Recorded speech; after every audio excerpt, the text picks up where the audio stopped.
मित्रों नमः शिवाय। मैं ज्योतिष दैवक पंडित देवेंद्र वेदी, शहडोल मध्य प्रदेश से।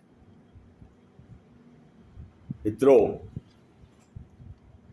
जीवन है तो संघर्ष है, जीवन है तो समस्याएं।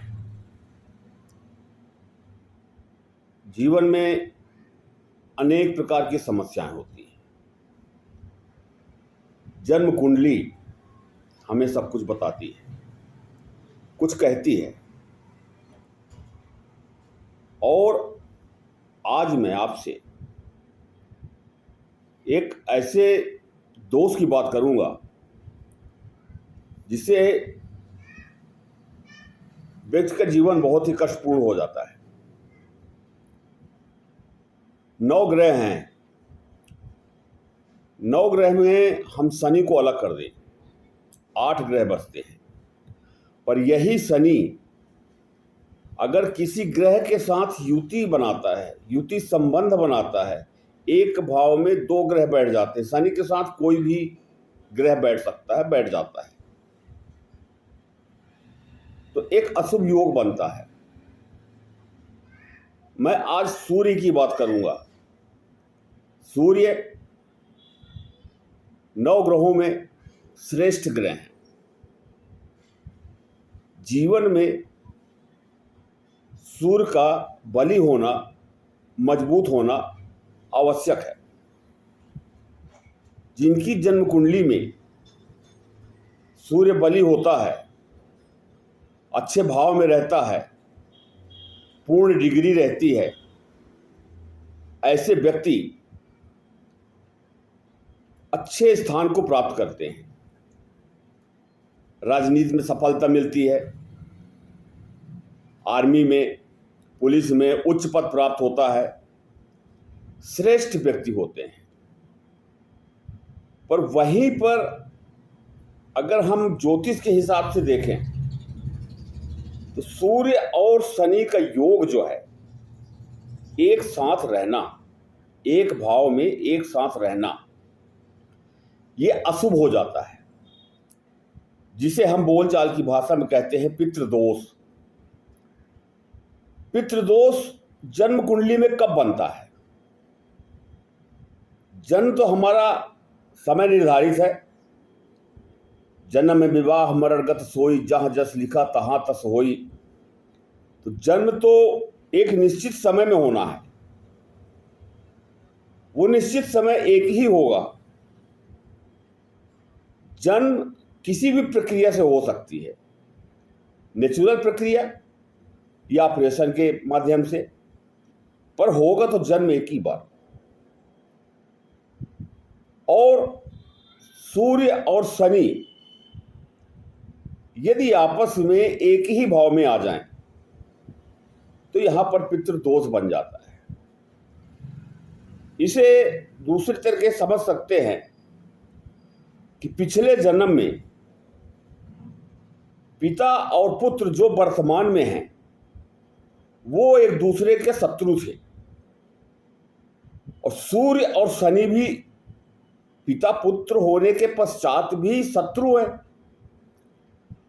और जब ये एक भाव में आते हैं तो यहां पर पितृदोष बनता है और अनेक प्रकार की समस्याएं होती हैं। पर पूरे जीवन में ये समस्याएं नहीं होती हैं, ये भी बता दूं आपको। जब सूर्य या शनि की महादशा, अंतरदशा, प्रत्यंतर दशा चलेगी, या गोचर में सूर्य शनि होंगे आपकी राशि पर या आपके उस भाव पर, तो समस्याएं खड़ी होंगी। पिता और पुत्र का संबंध संतोषजनक नहीं रहता है। जिस भी जातक की कुंडली में सूर्य और शनि एक भाव में हैं, तो ऐसा जातक पिता को लेकर के परेशान रहता है। उसकी सामाजिक प्रतिष्ठा, आर्थिक लाभ, मानसिक तनाव, ग्रह क्लेश, अनेक प्रकार की समस्याएं जन्म लेती रहती हैं। पर यह सिर्फ कहने और बताने की बात नहीं है, हम इससे मुक्ति भी पा सकते हैं। थोड़ा प्रयास करना पड़ता है, पूजा थोड़ी सी करनी पड़ती है, मंत्र साधना करनी पड़ती है। और कौन ऐसा व्यक्ति होगा जो चाहेगा मेरा पिता खत्म हो जाए, समाप्त हो जाए, उनकी मृत्यु हो जाए? शायद कोई होगा। पिता भी नहीं चाहता कि मेरा पुत्र जो है वो संघर्ष करे, उसके जीवन में कष्ट हो। फिर भी योग तो है, उस योग के कारण अनेक समस्याएं जन्म लेती हैं और जातक को उन समस्याओं का सामना करना पड़ता है, भोगना पड़ता है। अलग अलग भाव में 12 भाव होते हैं। 12 भाव में किसी भी भाव में सूर्य शनि यदि एक साथ आ गए हैं तो पितृदोष बन गया, समस्याओं ने जन्म ले लिया। और यहां पर मैं आपको एक चीज और बताना चाहता हूं कि जन्म कुंडली देखते समय हम सिर्फ इतना ना देखें कि सूर्य शनि एक भाव में है, पितृदोष बन गया, हे भगवान अब क्या करें। उसके साथ साथ हमें दोनों ग्रहों की डिग्री को भी देखना है। सूर्य कितनी डिग्री का है, शनि कितनी डिग्री का है। यदि शनि सूर्य के 15 डिग्री नजदीक आ जाता है तो अस्त हो जाता है, अर्थात अपना अस्तित्व खो लेता है, अपनी शक्ति खो लेता है। इसी प्रकार से सूर्य है, सूर्य की डिग्री भी देखें। कहीं ऐसा तो नहीं कि 1-2 डिग्री हो या लास्ट में 29-30 डिग्री हो तो सूर्य भी कमजोर हो गया। कहने का मतलब आपको मैं ये बताना चाहता हूं कि सूर्य और शनि किसी भी भाव में आकर के पितृदोष तो दिखेगा कि बन रहा है, बन गया है, लेकिन वो हमारे जीवन में हमको कितना कष्ट पहुंचाएगा। यदि कमजोर अवस्था में है तो विशेष चिंता करने की आवश्यकता नहीं है। और जो लोग या जिन लोगों की कुंडली में पितृदोष बना हुआ है उन्हें भगवान सूर्य देव की आराधना अवश्य करनी चाहिए। सूर्य को जल अर्घ्य देना, सूर्य का मंत्र जाप करना, कोई भी मंत्र जो आपको याद हो या किसी धार्मिक पुस्तक से ले लें, किसी विद्वान से जानकारी ले लें,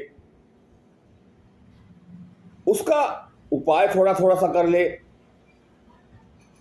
तो पितृदोष समाप्त नहीं होता है, शांत हो जाता है और जीवन में आप जो भी चाहते हैं वो आप प्राप्त कर सकते हैं। हमेशा एक चीज का ध्यान रखिए, 9 ग्रह हैं, 9 ग्रह में किसी न किसी ग्रह की महादशा चलेगी, किसी ग्रह की अंतर्दशा चलेगी, किसी ग्रह की प्रत्यंतर दशा चलेगी। वो अपना काम करेंगे, अपना प्रभाव तो दिखाएंगे। पर जब हम ऐसी स्थिति में आ जाते हैं तो हमें किसी विद्वान से कुंडली का सहारा ले लेना चाहिए और छोटे छोटे से मंत्रों का सहारा ले लेना चाहिए, छोटे छोटे से उपाय का सहारा ले लेना चाहिए। जिस व्यक्ति के जन्म कुंडली में, जन्म कुंडली किसी भी लग्न की हो, जन्म कुंडली किसी भी लग्न की हो, मेष लग्न, वृषभ लग्न, तुला लग्न, मीन लग्न, जो भी लग्न है किसी भी लग्न की हो, अगर लग्न में सूर्य और शनि की युति हो गई, अर्थात दोनों ग्रह लग्न में आकर के बैठ गए तो पितृदोष बन गया।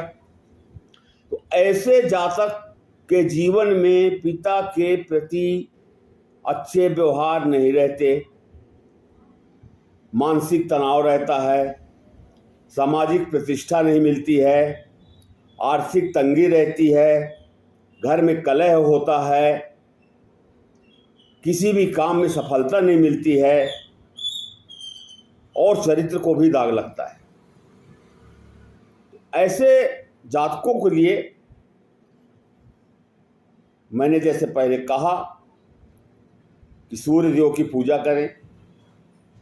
सुबह जब सूर्य निकलता है, ललामी लिए रहता है, उस समय आप सूर्य को तांबे के लोटा में जल भरकर उसमें थोड़ा शहद, थोड़ा चावल, थोड़ा कुमकुम और एक लाल फूल डालकर और सूर्य को प्रणाम करके ओम गृणी सूर्याय नमः, ओम गृणी सूर्याय नमः डालना कैसे है, इस उपाय को कोई भी कर सकता है, ये भी मैं आपको बता दूं।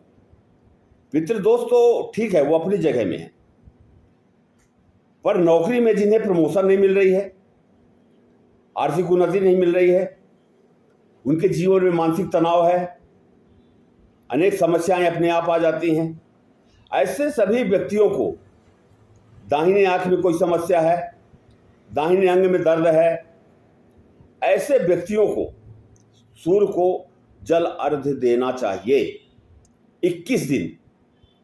और 21 दिन के बाद भी यदि आप नियमित रखते हैं तो बहुत अच्छा है। किसी भी रविवार से प्रातःकाल उठ करके स्नान करके लाल वस्त्र यदि हैं तो लाल वस्त्र धारण कर लें, एक नीचे कुछ बिछा लें, उस चटाई वगैरह उसके ऊपर खड़े हो जाएं और एक पांव दाहिने पैर में खड़े होकर के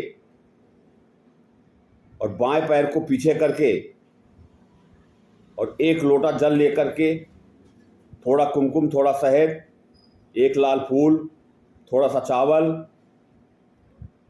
डाल करके और सूर्यदेव को प्रणाम करके और उस लोटे के पानी को 3 बार गिराना है, मंत्र बोलना है ओम गृणी सूर्याय नमः, ओम गृणी सूर्याय नमः, और कुछ क्षण के लिए आप रुक जाइए विदिन सेकेंड, फिर दूसरी बार उसी मंत्र को पढ़ते हुए पानी डालिए, फिर विदिन सेकेंड रुक जाइए और तीसरी बार पूरा पानी डाल दीजिए। पर इसमें एक सावधानी ये रखनी है कि जो जल आप जमीन में गिरा रहे हैं, यदि कुएं में या कुआं है अगर तो अच्छी बात है, वैसे कुआं आजकल कम ही हो गए हैं।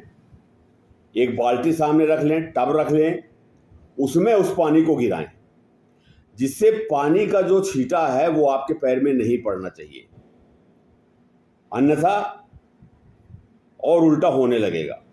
क्योंकि जब आप जल डालते हैं और सूर्य के समक्ष खड़े हैं, सूर्य को प्रणाम कर रहे हैं, सूर्य देव आप पर कृपा कर रहे हैं और हम मंत्र बोल रहे हैं, तो वो जल जो जमीन में गिरता है वो अभिमंत्रित होता है।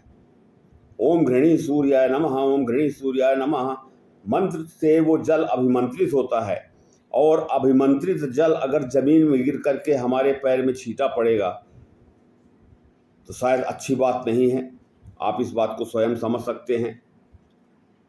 मेरा आपसे यही आग्रह है कि कोई टब रख ले और किसी भी रविवार से आप चालू करें तो सूर्य मजबूत होंगे, सूर्य का प्रभाव जीवन में अच्छा होगा, पितृ दोष में भी शांति आएगी, शनि महाराज भी शांत होंगे और किसी प्रकार की रोग है, किसी प्रकार की व्याधि है, जीवन में कोई समस्या है, वो भी निश्चित रूप से। और जो राजनीति से जुड़े लोग हैं, पुलिस विभाग के बड़े अधिकारी हैं, आर्मी के बड़े अधिकारी हैं, जिस भी पद में हैं, उन्हें तो ये उपाय सूर्य को जल अर्घ्य देना अति आवश्यक है कि उन्नति होती रहे, सूर्य देव की कृपा बनी रहे। क्योंकि आपको अगर ये पद प्राप्त हुआ है तो सूर्य देव की कृपा से ही ये पद प्राप्त हुआ है, और हम आप सब उन्हीं को भूल करके बैठे हैं, अपने काम में मस्त हैं। वो कबीरदास जी का एक दोहा है, दुख में सुमिरन सब करे, सुख में करे न कोय, और जो सुख में सुमिरन करे तो दुख काहे का होए। मित्रों, जब हम चारों तरफ से प्रसन्न रहते हैं हमारी हर तरह की इच्छाएं पूरी होती हैं, जीवन में पूर्ति होती है, पूर्णता होती है, तो हम देवी देवताओं को, मंत्रों को, सबको भूल जाते हैं, धर्म को भूल जाते हैं, अपने कर्मों को भूल जाते हैं। और यदि हम अपने जीवन में, अपनी दिनचर्या में 5 मिनट, 10 मिनट का, 20 मिनट का जो भी समय उपलब्ध हो सकता है, हम कर लेते हैं ऐसे छोटे छोटे से उपाय, तो आप मान के चलिए कि आने वाली समस्या जो है वो तो आएगी, लेकिन बहुत कम मात्रा में आपको तकलीफ होगी और समय निकल जाएगा, आपका जीवन सुखी और मंगलमय होगा। हर ग्रहों की अपनी एक डिग्री होती है, एक पावर होती है। कौन सा ग्रह कितनी डिग्री का है, किस ग्रह की महादशा चल रही है, उसकी दृष्टि कहाँ कहाँ पड़ रही है, किसी ग्रह से वो संबंध बना रहा है, अनेक सूक्ष्म से सूक्ष्म रूप में इसे देखा जाता है और फिर मंत्र और उपाय लिए जाते हैं।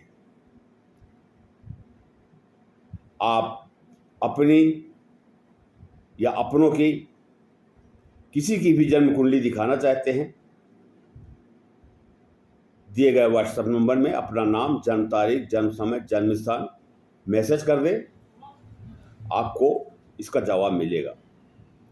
उपाय भी बताए जाएंगे, मंत्र भी बताए जाएंगे।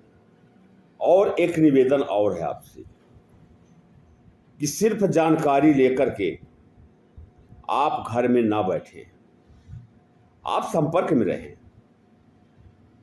कुछ लोग हैं जिनको थोड़ा सा लाभ हुआ तो वो सब फिर भूल जाते हैं, अपनी स्थिति में फिर आ जाते हैं, और जब फिर समस्या होती है तो फिर साल, 1.5 साल, 2 साल बाद गुरुजी आपने ऐसा बताया था, फायदा हुआ था, फिर वही स्थिति। ऐसे लोग कृपया संपर्क ना करें। छोटे छोटे से उपाय रहते हैं, छोटे छोटे से मंत्र रहते हैं, और जब तक मैं बोलूं तब तक आप करें। मेरे बताने का अर्थ तभी निकलेगा जब आपका जीवन सुखमय मंगलमय होगा। पर आप भूल जाते हैं, तो भूलने वाले लोग ना करें। अपना भी समय न लगाएं, मेरा भी समय न लगाएं। और मंत्र महेश्वर होते हैं, मंत्रों में वो ताकत है। जो मंत्र हम बोलते हैं उस मंत्र में उस देवी देवता का स्थान होता है, उनके प्राण होते हैं, और उसी मंत्र के सहारे से हम विनय करते हैं, हाथ जोड़ते हैं, विनती करते हैं, और उनका आशीर्वाद हमें प्राप्त होता है। इसलिए मंत्रों को मंत्र महेश्वर कहा जाता है। तो मंत्र साधारण शब्द नहीं है। हमारे ऋषि मुनियों ने एक एक शब्दों को चुन चुन करके मंत्र का निर्माण किया है।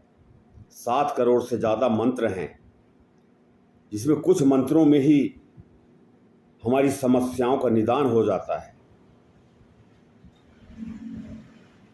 इसी वाणी के साथ आपका जीवन सुखमय मंगलमय हो। भगवान भोलेनाथ आपके ऊपर कृपा बनाए रखें।